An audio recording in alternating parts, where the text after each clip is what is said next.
इस वीडियो में हम बात करेंगे भारत और अफगानिस्तान के रिश्तों में आने वाले एक दिलचस्प मोड़ की।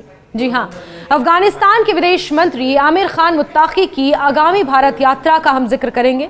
भारत अफगानिस्तान संबंधों में एक नया अध्याय इस यात्रा को माना जा रहा है। ये तथ्य कि वो खुद दिल्ली आ रहे हैं, ये इस बात का प्रमाण है कि तालिबान भारत के साथ संबंधों को मजबूत करने की इच्छा रखता है। इस यात्रा के महत्व को समझने के लिए जरूरी है कि तालिबान के 15 अगस्त 2021 को अफगानिस्तान में सत्ता में लौटने के बाद के घटनाक्रम की पृष्ठभूमि पर सबसे पहले नजर डाली जाए। तालिबान के सत्ता में आते ही ये धारणा बनी कि वो पूरी तरह से पाकिस्तान के प्रभाव में है, खासकर जब इस्लामाबाद के ISI प्रमुख की तस्वीरें काबुल से सामने आई। भारत में इससे तालिबान की एक नकारात्मक छवि बनी और ऐसा लगा कि अफगानिस्तान में भारत का रणनीतिक स्थान खत्म हो गया है। शुरू में यह महसूस हुआ कि भारत के हित पूरी तरह समाप्त हो चुके हैं, लेकिन नई दिल्ली ने स्थिति का समाधान निकालना शुरू किया और स्थिति का समाधान मूल्यांकन किया और अगला कदम सोच समझ कर उठाया। दक्षिण एशिया पर विशेष ध्यान रखने वाले भारतीय कूटनीतिक विशेषज्ञों ने देखा कि इस बार तालिबान का भारत के प्रति रुख पहले से नरम है। विशेषज्ञों ने यह भी बताया कि तालिबान का नेतृत्व मुख्य रूप से पश्तून के हाथ में है। वहीं जनजाति जिसके भारत के साथ संबंध लगभग 250 साल पुराने हैं, जो 1947 से भी पहले के हैं। दूसरी ओर उनका उज्बेकिस्तान या तजाकिस्तान जैसे देशों के साथ इतना गहरा ऐतिहासिक रिश्ता नहीं रहा है और यही भारत के लिए कूटनीतिक चाल चलने की जगह बनाता है। इस बीच अफगानिस्तान के भीतर पाकिस्तान की आलोचना भी तेज हो गई थी और वहां के लोग इस्लामाबाद के प्रति ज्यादा सहानुभूति नहीं रखते थे। भारतीय कूटनीतिज्ञों ने तालिबान प्रतिनिधियों के साथ गुप्त बैक चैनल संपर्क शुरू किया। धीरे धीरे विश्वास बनना शुरू हुआ, खासकर जब अफगानिस्तान में मानवीय जरूरतें बढ़ती जा रही थी। बिना अंतर्राष्ट्रीय प्रदर्शन के भारत ने चुपचाप सहायता पहुंचाना शुरू कर दिया। खाद्यान्न, दवाइयां और रोजमर्रा की जरूरी चीजें भेजी। ये एक धीमी और सावधान प्रक्रिया थी।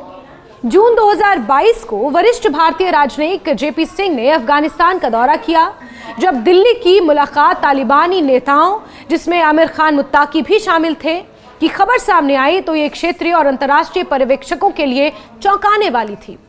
इससे भारत के लिए खोया हुआ कूटनीतिक स्थान पुनः हासिल करने के रूप में देखा गया।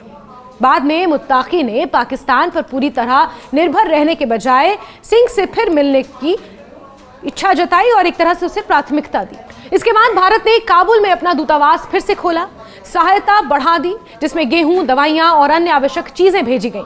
भारतीय अधिकारी, जिनमें महिला अफसर भी शामिल थीं, अफगान स्कूलों, अस्पतालों और विकास परियोजनाओं का दौरा करने लगी। समय बढ़ने के साथ ही भारतीय अधिकारियों ने अफगानिस्तान के रक्षा मंत्री मुल्ला याकूब और वाणिज्यिक मंत्री नूरुद्दीन अजीजी से भी मुलाकात की, जिससे द्विपक्षीय कार्यों को बढ़ावा मिला।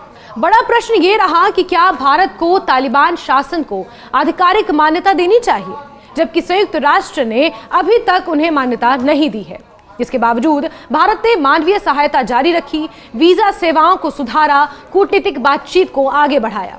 2025 तक भारत के विदेश सचिव ने भी दुबई में आमिर खान मुत्ताकी से गुप्त बैठक की, जिसने मौजूदा वार्ता की नींव तैयार की। अब आमिर खान मुत्ताकी 10 अक्टूबर को दिल्ली आने वाले हैं, जहां वो भारत के विदेश मंत्री डॉक्टर S जयशंकर और अन्य अधिकारियों से मुलाकात करेंगे। ये यात्रा वर्षों की सावधानी पूर्वक कूटनीति का प्रतिफल मानी जा रही है। बातचीत सिर्फ द्विपक्षीय मुद्दों तक सीमित नहीं होगी, बल्कि इसके व्यापक क्षेत्रीय परिणाम भी होंगे। तालिबान ने भारत के साथ विश्वास बनाने के लिए पहले ही कुछ कदम उठाए हैं। अफगानिस्तान में गुरुद्वारों में ISI की कथित संलिप्तता को लेकर चिंताओं को हल करने के लिए तालिबान ने काबुल स्थित पारवान गुरुद्वारे का नवीनीकरण कराया। ऑपरेशन देवी शक्ति के तहत भारत द्वारा निकाले गए हिंदू और सिखों को वापस लौटने की अनुमति दी, उन्हें सुरक्षा प्रदान की गई और उनकी संपत्तियां वापस की गईं। इन कदमों ने भारत को आश्वस्त किया और अल्पसंख्यक समुदाय की सुरक्षा के प्रति भारत की आवाज को मान्यता दी। सूत्रों के अनुसार अपनी यात्रा के दौरान मुत्ताकी भारत में मानवीय सहायता जारी रखने और उसे बढ़ाने की मांग करेंगे, क्योंकि अफगान नागरिकों की जरूरतें अभी भी बेहद गंभीर हैं।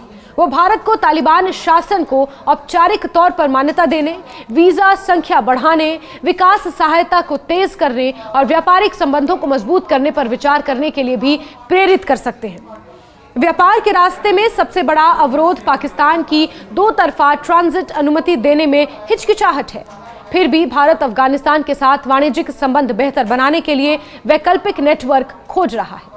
इस यात्रा को एक अहम मोड़ माना जा रहा है जो भारत और अफगानिस्तान के बीच रिश्तों की दिशा तय कर सकती है और दक्षिण एशिया की भू राजनीतिक तस्वीरों में नई संभावनाएं खोल सकती है।